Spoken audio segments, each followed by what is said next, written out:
my time. I feel like I'm out of my mind. It feel like my life ain't mine. Hi everyone, welcome to Project Mayday. This is Bree. Angie. And today we're sharing a story of Alisa Raudio, who's a former paramedic. And that story is very important because it's one call that ended her career. And it's a call that needs to be talked about, and it's a conversation that needs to be had. So let's start the conversation. Hope you enjoy. Hey guys, this is Project Mayday. These are your hosts, G and Bree. And we have a very special guest for you tonight, and it is showtime. All right, we have Alisa Raudio, a former paramedic. And we're going to hear her story on how the stress of the job actually made her leave the field. So welcome, Raudio, to the show. Hi. Hi. So let's kind of get started. What's a little bit of your background? So we kind of want to know, why did you get into EMS? I had a passion for the medical career, not so much EMS, I would say totally. It started when I was really little. My grandma, what I attribute to is my grandma, when I was 4 years old, she was diagnosed with cancer, and she was stage 4 when they found out. And so it progressed very rapidly. And at the age of 4, I can remember helping my mom take care of her. And so it felt like that's what the medical field was that you took care of people. And then I just always kind of had an interest in it. When I can remember watching those shows, did you ever watch Rescue 911? Like old shows, but I can remember like the people talking about the people that, the victims of whatever it was. They would talk about the paramedics and the firemen as these great people that, saved their life. And so it sounded like, this is what I wanted to do. Yeah, exciting. You sounded like an awesome person. So that's what drove me to it. And, according to U.S. News, actually only 23% of newly certified paramedics are female. So, and this was written in August of 2019. So actually, it's very rare to be a female in the field, let alone a paramedic. So can you kind of tell us your journey on how you became a medic? I started, obviously, I became an EMT in 2008 and just wanted to get into the field. And I knew for sure, the one thing I knew was that I didn't really want to work where I lived, because I didn't want to have to, experiencing living in a small town. I didn't want to have to deal with somebody that I knew. So I chose to work out of the area. And I found the job that I worked at, and it was more IFT, but you still got a lot of 911 experience as well. After that, went to medic school and did my internship at the same place that I worked, and then went on to work there as a paramedic. Great. Where'd you grow up? Fort Bragg. Fort Bragg, gotcha. Fort Bragg, California. All right. So you're a new paramedic and you just finished your internship and now you're kind of on your own. And you and I have had a lot of conversations about kind of a certain call. We're just going to dive right in on kind of how it transitions. It kind of pivoted your entire career on what you kind of thought, how it was going to go, and then what really happened. So prior to this incident that we're going to talk about, how did you feel as a new medic? Confident. Probably a lot more confident than I should have been. But I think that the adrenaline of the calls helps. And when you have that adrenaline as a new medic, everything is new and exciting. It helps you get through them. So yeah, I felt like that I can do this. This is fine. This is fun. This is exciting. I know my stuff. I mean, G and I. She still has the confidence. That's that's questionable, but you know, that was how I felt prior to then. Well, I mean, being a woman, I mean, Bree knows, or you know, Thank you. I think she knows. You have to have more confidence, I think, than the men, as far as you know. Well, and I was lucky enough to work with Bree, where you know I think she will. There's no way that you can lack confidence being around Bree. Thank you. She definitely she helps to boost that a lot, and so yeah. It was. Well, we did go through paramedic school together as a disclaimer. It was definitely an experience.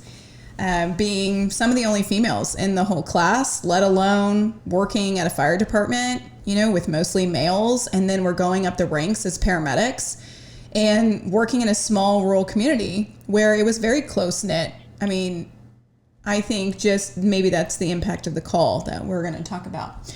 So we kind of have some of your background. You finished paramedic school. You did your internship. You kind of had a stereotypical internship. You had a variety of calls, right? Did you have codes prior to this call?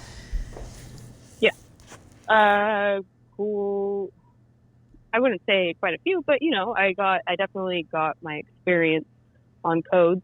I had a solo code by myself as a medic prior to this. And so, yeah, I had, I guess technically, we got a mutual aid help on that code, but I was there. But you were the lead I ran medic. the majority. I ran it for the majority of the time. So, yeah. And so the incident involved that we're gonna dive, you know, deeply into. How long were you working as a medic before that incident happened? 10 months, maybe, around there. And how long Not were you a full involved? year. Okay, how long were you involved in EMS in general before that call happened? 4 years, I believe. 4 years. Gotcha. So you felt confident, as you should have, and you were experienced, especially, I mean, if you've had 4 years prior to, I mean, you've seen your share of things. So now we come to the day where there was an extreme change. And let's talk about that call. So what did you get dispatched out to? We got dispatched in the middle of the night. I don't remember the exact time, but it was definitely in the middle of the night to a possible shooting at the local convenience store. And we had to stage, but it was only right around the corner from the station. So, you know, it was essentially we just waited until we were cleared, went in, and right as we pulled up, the victim was laying in the doorway, essentially. Both of the double doors were open, and he was laying on the mat, the entry mat, right when you walk in. So he's laying there, and what do you see? It is the grocery store clerk. Talk about like trying not to go somewhere where you know people. And it's not like I knew him per se, but this was a gas station, the only gas station really that we frequented every shift multiple times. So yeah, I at least knew who he was. Mm-hmm. And walking in, I saw him laying there. The cops were there applying pressure, but there was a large pool of blood. He had what appeared to be, I don't know, entry, exit wound, something on his neck. There was a wound on his neck that was bleeding, so we applied pressure. But considering that it was still kind of, they didn't know where the shooter was. Also, they didn't know what had exactly happened. It was more of a load and go situation. So we got him on the gurney and into the back of the ambulance pretty quickly. When you say load and go, what does that mean? It is a critical patient that you don't want to spend a lot of time on scene with. You would rather get him in the back of the ambulance and work on him as you're en route to, for us, it was going to be an LZ to meet the helicopter or to the hospital. Gotcha. And in this situation, just to kind of paint the story, you set up an LZ because there was no level 1, level 2 trauma center close by. So in this situation, most critical patients would need to be flown. Yes. So how far out was your LZ? Oh, 5 minutes. Okay. If that, going code 3. Okay. Right. So you're in the back of the ambulance, and what happens? We had 3 medics in the back. I was on one side of him, another medic's on the other side, and then obviously one at his head. And we were all trying to establish IV access. But he was alert. He was talking as best he could. He couldn't really. We had to do quite a bit to try to keep his airway clear. There was a lot of gurgling. He was having a hard time talking. But I think it was because of the fact that where the half of the bullet actually damaged his jaw. And surprisingly, his pinky finger also, what they think is in whatever he was doing, whether it's trying to grab the gun or protecting himself, his pinky finger actually got shot off. And so he was missing the end of his pinky finger on my side. So we were trying to establish IV access, keep his airway clear. I tried my side multiple times to try to find a good spot for an IV, but couldn't get anything. He was his extremities were pretty rapidly turning that kind of white, whitish color, gray. And at a certain point, he just grabbed my hand. On our way, we were still in the back of the ambulance going to meet the helicopter. And he grabbed my hand, and I can remember it. His pinky that was now kind of like just bone and blood was like on the inside of my palm. But he just wanted to hold my hand, and he looked me in the eyes, and as best as he could was saying, I don't want to die. Please don't let me die. And just repeating it over and over. But he wasn't looking at any of the guys, at me. And yeah,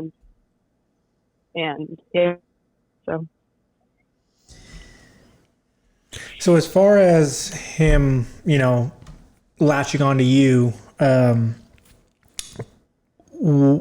where do you think you kind of separated yourself from the incident and just started focusing on what he was saying to you? Were you trying to do multiple things at once and trying to listen to him? Or did you, once he started opening his mouth and reaching out to you and holding your hand, did you kind of just freeze and just focus on what he was saying?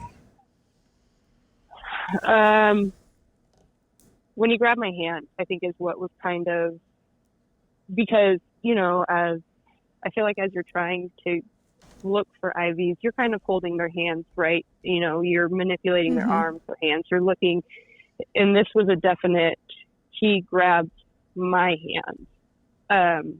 It wasn't me trying to, hold his hand it was, he grabbed my hand and kind of like pulled it in, and in that kind of pulled me into him, and was, definitely trying to get my attention that,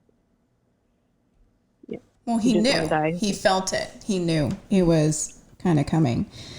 So you are now connected to your patient, which we are told to have great bedside manner, right? We're told to be a great human and show compassion and all these things. But when you connect in this way, it's actually quite damaging. And I don't think people realize that, who aren't in the field. You connect to a patient far beyond human, right? He's looking at you, don't let me die. And you're thinking, I'm the medic. I can't let this guy die. So you're en route to the LZ. And what happens? We made it to the LZ. It was, like I said, it was a quick transport time to there. And we had radioed the helicopter staff that we weren't having luck establishing an IV. They brought immediately, when they got there, they had their IO stuff ready. But as they were trying to gain access through an IO, is when his face went white, and we knew he coded. And so, yeah, so now it was time for me I had to let go of what had just happened. And now I had to go back into medic mode because now he was a code. What he didn't want to happen had happened. Yeah. So now you're working, did you work the trauma code? Yes. So for a brief amount of time. We worked it, I don't know, not very long. Yeah. So then you made contact with base, established time of death, right? Yes. So now the call's over. Okay. It ended tragically. And I think too, the reason why this call was so impactful too is he was a victim. Right? So he was not a perpetrator. He was a victim. Something happened to him. So I think that also plays a role into how we fill in the narrative ourselves as first responders of how we can picture what happened before, which makes us connect maybe a little farther into the call. So, okay. So now the call's over. What do you do? The next day, I don't know if it had totally fully sunk in yet. I was really sad, like just really sad and emotional after that. But even the next day, and I don't remember if I had to work the next day or if I was off that morning. But I can remember coming home and telling my husband, I just gotta, I told him that I had a really bad call. I didn't really want to talk to him about it so much, but it was kind of like, I think I just laid on the couch and slept for a while. I think we dealt with it in other ways as far as going out and trying to relieve stress in a myriad of ways, drinking. And yeah, So how come you didn't talk to your husband about it? He is not in the medical field. It was something that I found I didn't want to put that burden on him.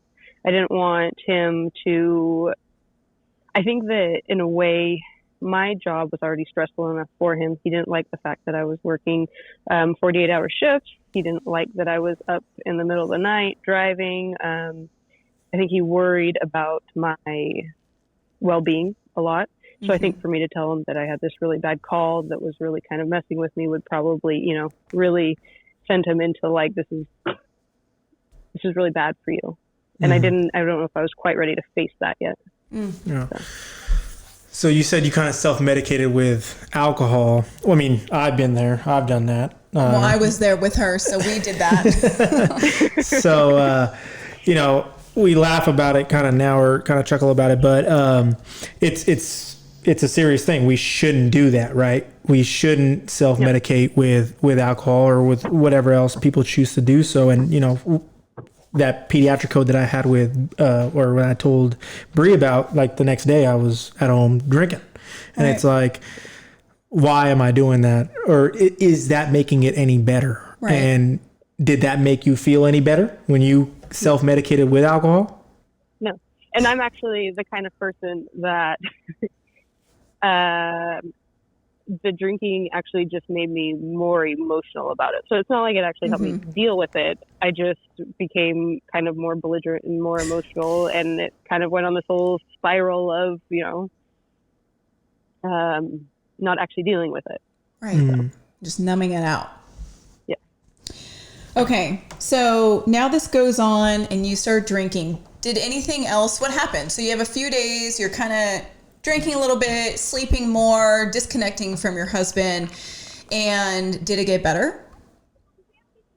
No, I had quite a few shifts of feeling, I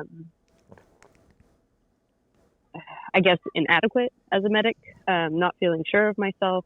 Every call, whether the patient was totally stable and just needed a ride to the hospital, I was scared. I was scared that something was going to happen and that situation was going to happen all over again. Yeah. So you lost your confidence. Yeah. So did you have any flashbacks, or did this affect your home life? No, not really.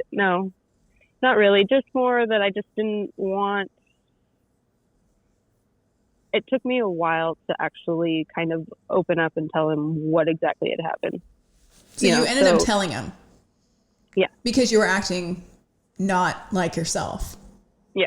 So I'm assuming he kind of pushed you, like, what's going on? So you tell him, and what was his reaction?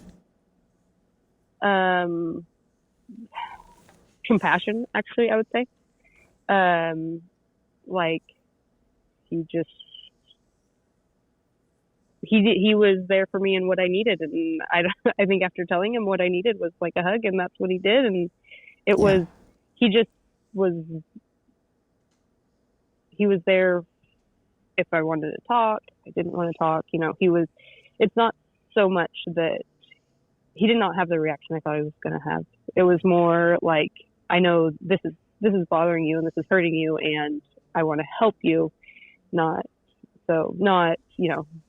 get mad at you like I thought was more going to be the reaction. So he's the husband of the year then, is what you're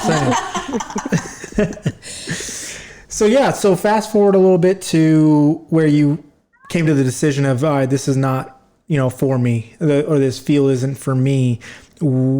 How long after that call to when you made that decision was that the case? Well, in that time, I also became pregnant. So I would say that was like in February. In March, late March, maybe, we had the critical stress debriefing, which I didn't feel like did anything for me at all. And then in June is when I finally decided that I needed to stop. I used my pregnancy, I think, as an easy way to get out of the field. But yeah, by June is when I decided that I was done. So let's talk about a few things here. Critical stress debriefing. How come you thought it didn't help? Well, I was the only female there also. And so most of them were guys that all had a lot of experience in the field, all significantly older, seasoned medics that had a lot of experience in this kind of stuff. And I don't think any of them were trying to tell me that I just need to toughen up. Mm-hmm. It was just more that it was like the experience that I had as a female that does typically, are typically more nurturing and I'm not saying compassionate, I guess, but yeah, I'm pretty compassionate. I wasn't trying to make it sound like that, but I mean more motherly instincts, right? And especially being pregnant, right. It was like they didn't have that same experience. Well, and so even though they were saying that they understood, and everybody had their own take on what happened that night, it wasn't my take, so it didn't do anything for me to lessen my burden. Yeah. Of that night. And I think too, I mean, like you talked about in the call, he looked at you. He held your hand. Your experience on that call was totally different than anyone else's experience on that call. So it's when that connection happens, right? And that's something we need to consider too, is I've been on multiple calls where I'm not triggered and the other person is kind of weird after the call, or the other way around. Well, not weird. I'm weird. Not weird. I'm sorry, acting disconnected, I should say. Or they're just not acting like themselves. And then I've had my own experiences where something in a call would trigger me. I connected to it. And I don't act like myself. I'm kind of distant, maybe more quiet, and they don't really know what happened because it's just another call. So in this situation, he grabbed your hand. He looked at you. He said, I don't want to die, at you. And so then you carry that burden, right? You go from patient to person. right? You kind of lose that identity of I'm a paramedic, I'm going to just do my job, and you connect as two people. And then when it ends, maybe not the way that you thought, right? Because we all think we're paragods. We think that we can save everyone and we know everything. And if we give them enough drugs and we're fast and we're good. And then sometimes it doesn't turn out that way.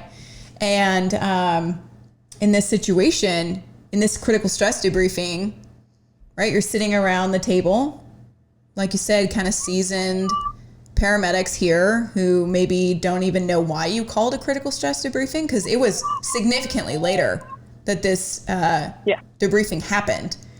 Yeah. So luckily it was my FTO that I told I needed. And he actually kind of kept me, we went on a call together, and I can remember we backed into the bay, and he kind of was like, just stay in here for a minute. I'm like, okay, why, what's going on? And he was like, what's going on? And I was like, what? You know, normally I don't think I was like a super bubbly person, but I was talkative, you know, and he could tell, I think. And he was the one that was finally like, I think that we need to do something because you are, you know, there's something going on. I can tell this isn't the way you normally act here. Yeah. So the critical stress debriefing didn't really help. And then you find out you're pregnant, right? So you have this new joy. And so now you're pregnant and you're a medic working in a firehouse. So do you think maybe that changed the perspective of your role in the firehouse? Were you more protected? Did you feel more emotional anyway? Well, she's pregnant. She's emotional anyway. Have you been pregnant before?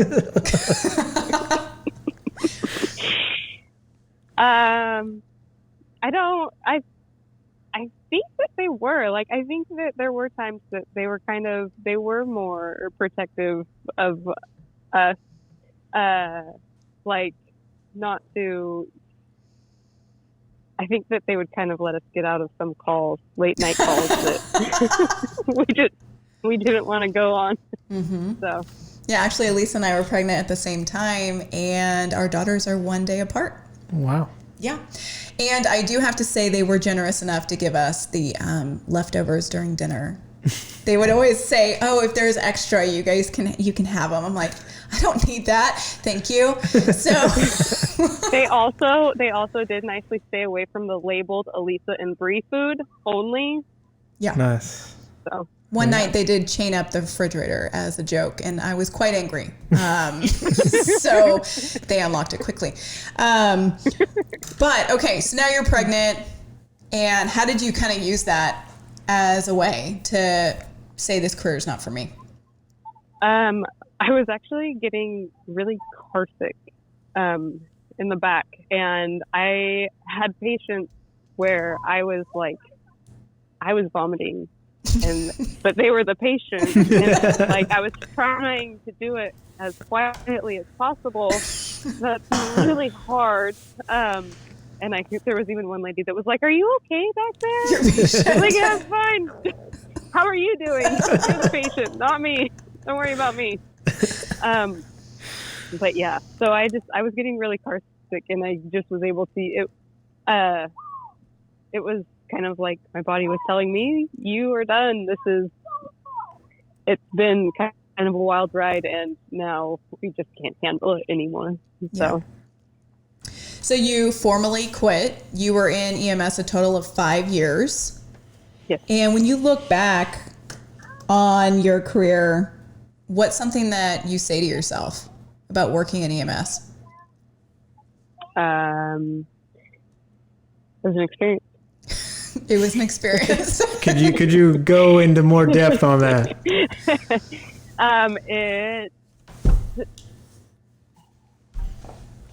It taught me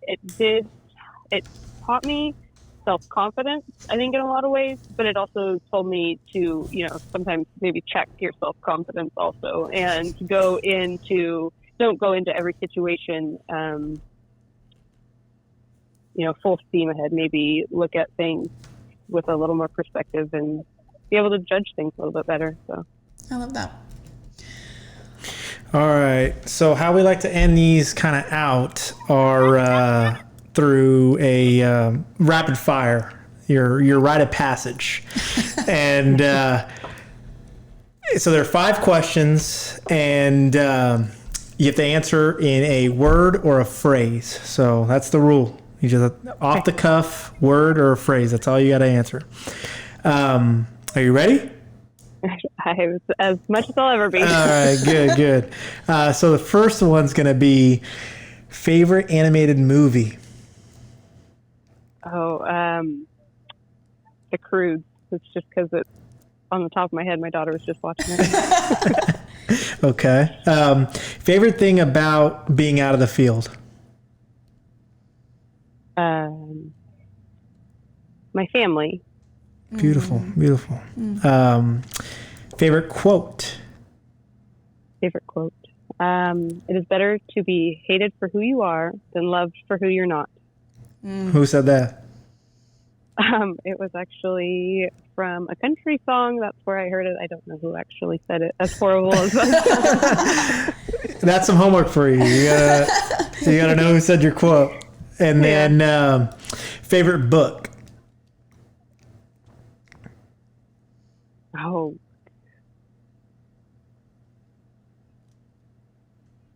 I don't know. I haven't read a book actually in a really long Is that because you have children? That's because I have children. A favorite children's book. The Madeline stories, or Madeline, as you like to say it. My Okay. daughter's name is Madeline. Okay. And the last one, favorite place to go with your kids? Camping. Camping. A particular area? Yeah, the Ruth Trinity area. Okay. We go up there a lot. All right. Well, thank you, Alisa, for sharing your story about basically a very intense call and 5 years of EMS experience. We really appreciate your perspective. And of course, I really appreciate you coming on and spreading the message of mental wellness and how we can all kind of reflect on how we actually process things. Absolutely. Thank you so much. When I think of a strong woman, you're definitely the one, that comes to mind now. Bree, you've surpassed Bree on that. But I don't know if that's possible. oh, it's very possible. But yeah, again, thank you so much for coming on. I know the viewers and listeners definitely appreciate your story and your willingness to share that story. Again, thank you so much. And thank you for tuning in, guys. This is Project Mayday, and call out.